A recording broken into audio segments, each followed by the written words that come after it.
강자이든 약자이든 법 앞에 평등한 나라를 만들고 싶습니다. 당내 경선 방식을 일찌감치 결정한 민주당은 설 연휴 이후에는 대선 주자들의 경쟁력 강화에 힘을 쏟는다는 계획입니다. 문재인 대세론 속에 이재명 시장과 안희정 지사가 치열한 2위 다툼을 벌일 전망입니다. 예, 이번 설 여러분은 민심을 어떻게 파악하셨습니까? 만약 벚꽃 대선이 현실화가 된다면 사실은 이번 설은 대선을 앞둔 마지막 명절이었죠. 그래서 대권 주자들의 설 민심 공략이 어느 때보다 치열했습니다. 대선 주자들이 파악한 설 민심, 이분은 어떻게 파악했을까요? 오늘 대선 경선 예비 후보 등록을 하고요. 공식적인 대선 행보에 나섭니다. 이재명 성남시장 직접 만나보죠. 이재명 시장님 안녕하세요. 네, 반갑습니다. 새해 복 많이 받으세요. 많이 받으세요. 네. 새해 소망은 솔직하니 뭘 비셨습니까? 새해 소망은 이 나라가 일단은 좀 공정한 나라가 되길 바랬고요. 예. 뭐 좀 작게 하면 제가 경선에 이기는. 당연한 얘기죠. 새해 네, 소망 그걸 빌지 않으실 수가 없는. 그렇습니다. 친척들, 지인들도 많이 만나보셨을 텐데 응원들 많이 해주세요. 저희 가까운 분들은 말할 것도 없고, 예. 그래서 기대들이 많으시니까 열심히 하라는 격려 많이 받았습니다. 격려. 어제 그 SNS를 통해서 공약을 하나 발표하셨어요. 네. 생리대는 공공재다. 성과 연봉제를 좀 이게 표현이 굉장히 직설적인데 작살내겠다 이러셨어요? 네. 이건 무슨 의미입니까? 우리나라가 실제 노동자를 지나치게 많이 탄압하고 그러다 보니까 노동의 질, 그러니까 일자리 수준이 점점 떨어져서 일자리도 줄어들고 예. 그러다 보니까 국민소득이 노동소득이 좀 낮아지고 가계소득이 줄어들어서 경기 침체를 겪고 있습니다. 예. 그래서 노동자들의 처우를 개선하고 일자리를 늘려서 이 상향 평준화를 해줘야 되는데 우리나라는 하향 평준화를 계속 정부가 나서서 하고 있어서 예. 그 대표적인 케이스가 성과 연봉제입니다. 그래서 이 노동 정책의 방향을 근본적으로 바꿔야 된다. 아하. 그러니까 그나마 견디고 있는 정규직 노조들 또는 대기업, 금융기관 이런 데를 압박해서 근로조건을 악화시킬 게 아니고 예. 비정규직이나 아니면 중소기업들, 일반 민간기업들의 수준을 올려야 된다라는 취지로 그중에 대표적인 성과연봉제 얘기를 한 겁니다. 그래서 성과연봉제 얘기가 하나 나온 것이고 네네. 생리대 이야기는 어제 많이 회자가 됐습니다. 이건 무슨 얘기인가요? 공공재다? 이게 이제 우리 사회가 이제 사회적 약자들이나 이런 데를 너무 지나치게 소외하고 있기 때문에 예를 들면 인간에게 필수적인 것들은 최소한 국가가 책임지자. 그 중에서 가장 말하기 어렵고 또 내놓기도 어려운 이런 생리대 문제에 대해서 뉴욕 같은 데는 이미 완전 무상 공급을 하고 있습니다. 완전 무상 공급? 네, 그렇습니다. 이걸 공공재로 취급하고 있는 거죠. 예. 그래서 우리도 그런 점들을 한번 고려해 봐야 된다라는 취지입니다. 너무 사회적 약자들에 대해서 또는 소외된 것에 대해서 무관심하고 특히 가진 힘센 사람들 중심으로 나라의 정책이 움직이는 것들을 좀 다시 한번 반성해보자. 그럼 이재명 시장님이 대통령 되시면은 생리대는 무상 공급이에요? 모든 여성에게?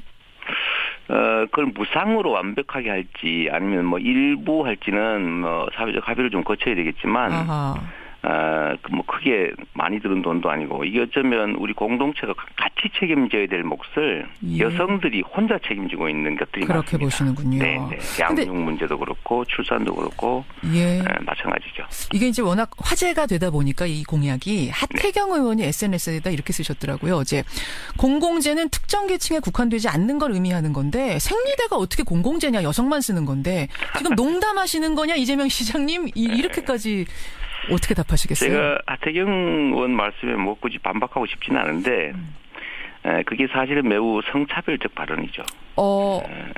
이게 여성, 남성을 구분해서 왜 남자는 안 주고 여자만 주겠다는 거냐 하고 똑같은 얘기고 그런 식으로 따지면 세상에 그렇지 않은 게 어디 있겠습니까?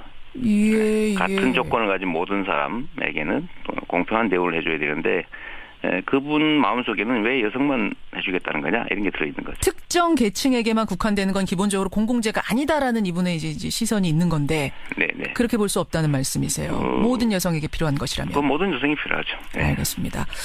이재명 시장 지금 만나고 있습니다. 그나저나 지난해 촛불 국면에 정말 치솟는다는 표현이 맞을 정도로 지지율이 네. 급상승하다가 네. 최근에 조금 하락을 하고 있습니다. 네. 그러다 보니까 이거 재명표 사이에다가 약간 김 빠진 거 아니냐 이런 얘기 들으시죠? 네, 뭐 일부 그러네. 지금 뭐 김현정 앵커께서도 하시니까. 아니 김이 좀 빠진 거 맞습니까? 네. 원래 뭐 먹으려면 김을 좀 빼야 먹지 않습니까? 아니 사이다는 김 빠지면 그 맛 없습니다. 아니, 병을 따면 원래 사이가 김이 좀 빠지죠. 따는 순간 좀 빠진다. 네, 그 농담이고요. 아하. 지금 이제 나라의 운명이 걸린 일인데, 좀 신중해져야 되지 않겠습니까? 물론이죠. 제가 지지율이 사실은 한 달 만에 10% 넘게 올라갔는데, 한 달 만에. 사실 너무 못 자랐죠. 너무 못 자랐고 사람 마음하고 똑같은 건데. 이제는 이제 정책과 비전 그리고 이 나라의 미래에 대해서 실제로 책임질 역량이 되는지 실천할 수 있는지를 검증하는 단계에서 본격적으로 경쟁 국면에 들어가면 비교대에서 뭐 자신이 있습니다. 정치라고 하는 게 말 잘한다고 되는 것도 아니고 뭐 좋은 공약이야 뭐 우리 박근혜 대통령만큼 좋은 공약 많이 낸 분이 없죠. 뭐 좋은 건 다 베껴놨으니까요.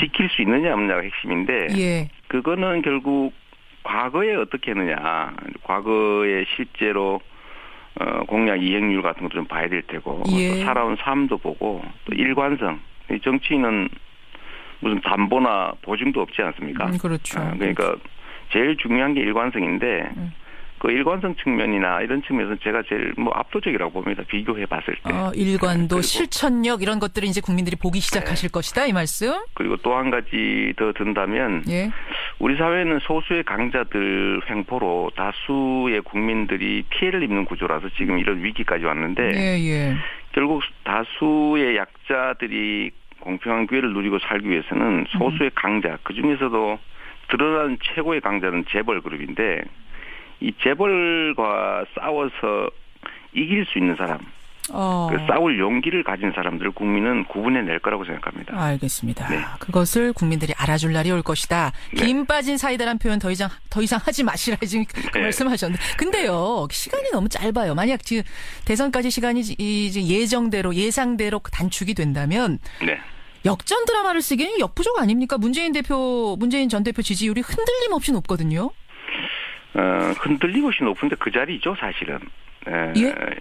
흔들림 없이 높은데. 흔들림 없이 그 자리죠. 흔들림 없이 그 자리 더 치고 올라가질 못하고 있다. 30%대에서. 왜냐하면 뭐 당권 다 가지고 지금 뭐 언론도 계속 압도적으로 많이 보도하고 저는 아예 뭐 귀퉁이에 들어가지 않기도 하고 그러는데 그런데 여전히 그 자리 압도적으로 그 자리시니까 이거 경선이란 또 역동적이지 않습니까? 경선은 돼야 될 사람을 뽑는 것이고 일반 여론조사는 될 것 같은 사람을 물어보니까 대답해 주는 수준이기 때문에 좀 완전히 다릅니다. 완전히 다른. 경선에서 과반 득표자가 안 나오면요. 1, 2위 결선 투표제 하기로 결정한 거죠. 지금 민주당. 그렇습니다. 근데 한번 보시면 알겠지만 전에 2012년 경선에서도 완전 국민 경선을 했는데 투표하는 사람이 60만 밖에 안 됩니다. 5천만 명이 하는 게 아니고 열성적인 그야말로 행동하는 소수가 판세를 결정하는데 그렇죠. 그 측면에서 보면 저는 뭐 이 나라의 근본적 변화 그냥 정권 담당자 교체가 아니라 세상이 진정으로 바뀌기를 바라는 그 격렬하게 행동하는 그런 열망이 강한 분들이 저희 쪽이 좀 많다고 생각해요.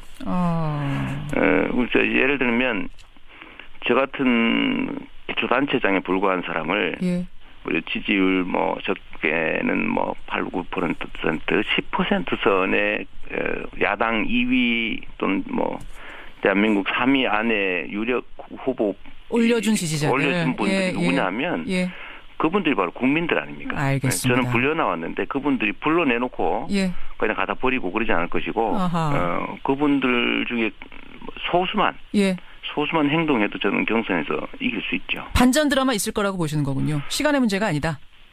시간은 뭐 한 달 만에 지지율이 폭등했다 폭락하는 것처럼 시간은 한 달이면 충분합니다. 문재인 대표 압도적 제자리라는 표현 쓰셨는데 그러니까 네. 이대로라면 이분이 경선에서 민주당 대표로 뽑힌들 본선 경쟁력은 그리 크지 않을 것이다. 위협 당할 수도 있다라고 보세요? 다른 후보에? 저는 지금 보수 정권들이 이제 약간의 분열과 혼란을 겪고 있긴 하지만 순식간에 재결집할 거라고 봅니다. 순식간에 재결집이요? 네, 순식간에. 인물이 없지 않습니까? 그쪽에 마땅한. 보수 세력 자체가 존재합니다. 인물은 만들어지는 것이고 뭐 인물 반기문 총장이 순식간에 무너지지 않습니까? 그처럼 또 순식간에도 올라갈 수 있죠. 올라갈 사람이 보입니까? 예를 들면 황교안 총리 같은 분들? 누구를 중심으로든지 세력이 모이기로 마음먹으면 금방 재결집하죠. 명분만 있으면. 근데 우리 야권들은 많이 분열되고 쉽게 재결합을 못하는데 소위 보수 진영들, 그러니까 이 소위 먹고 사는 문제가 그 본질인 그야말로 정권 장악해서 잘 먹고 잘 살자 뭐 이런 사람들은 싸우다가도 순식간에 다시 결집하죠. 그래서 본선을 그렇게 쉽게 낙관할 수가 없는 상태고 그런 우려를 하는 분들이 사실은 새로운 선택을 좀 해보려고 하는 거죠. 그게 이재명이 될 수 있다. 이 말씀. 근데 이재명 시장님 당내 성향을 뭐 굳이 나누자면 비문계로 이제 분류가 되시잖아요. 이른바 친노 친문 이쪽. 이재명계라니까요. 이재명계 맞습니다. 이재명 시장이시니까. 비문 하지 마십시오. 그것도 주요 경쟁자인데 나머지 개념 아닙니까? 나머지. 그렇지 않습니다. 알겠습니다. 이재명계. 박원순 시장도 그러세요. 이른바 친문 주류는 아니셨어요. 그래서 중간에 지금 이제 이분이 불출마 선언을 한 후에 이재명, 박원순 두 분이 김종인 의원하고 손잡고 제3지대로 갈 가능성 이런 거 조심스럽게 막 언론이 분석을 하고 전망을 하더군요. 이재명이요? 이재명 시장이요. 저 말고 다른 이재명이 있나 보네. 다른 이재명 얘기입니까? 동명이? 그런 것 같습니다. 절대 없습니까? 그럴 일? 저는 말씀드렸다시피 정치에서 제일 중요한 게 일관성이고 특히 당적을 오락가락하는 거는 근본 뿌리가 없다는 뜻입니다. 정말로 이 당 자체가 심각한 문제가 있거나 그러지 않은 한 제가 당원의 한 사람으로서 여기서 승부를 봐야지 뭐 여기 불리하다고 나가고 또 유리하다고 또 가고 이러면 그 사람은 어떻게 믿습니까? 그 사람을 어떻게 믿느냐? 저는 당적 정치적 입장 또는 현안에 대한 입장이 오락가락하는 사람들 치고 마지막까지 끈질기게 책임지는 사람은 본 일이 없습니다. 박원순 시장하고 안철수 지사하고 통화하셨대요. 뭐 위로 전화도 하고 이게 혹시 그런 시그널은 아니냐 이런 얘기 나오던데.